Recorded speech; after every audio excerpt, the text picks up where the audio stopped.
आषाढी एकादशी यावर्षी बुधवारी आलेली आहे. त्यामुळे या दिवसाचे धार्मिक महत्त्व खूप वाढले आहे. या दिवसानंतर देव 4 महिने झोपलेले असतात. म्हणून या दिवशी भगवान विष्णूंची पूजा करण्याची परंपरा आहे. या दिवशी भगवान विष्णूंचा जलाभिषेक केल्याने सर्व मनोकामना पूर्ण होतात.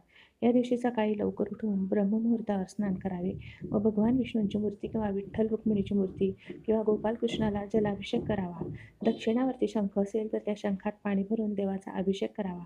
अभिषेक करताना विष्णूचा कोणताही जप करावा किंवा विष्णू सहस्त्रनाम किंवा कोणत्याही विष्णूचे स्तोत्र म्हणावे. शक्य असल्यास केशर मिश्रित दुधाने अभिषेक करावा.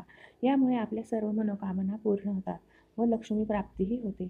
विष्णूला खीर किंवा पांढऱ्या मिठाईचा नैवेद्य दाखवावा. नैवेद्यावर तुळस अवश्य ठेवा. संध्याकाळी तुळशीसमोर शुद्ध तुपाचा दिवा लावावा व 11 प्रदक्षिणा घालाव्या. घरात सुख शांती राहते. कर्जमुक्तीसाठी या दिवशी पिंपळाच्या झाडालाही जल अर्पण करावे व दिवा लावावा. संध्याकाळी घंटा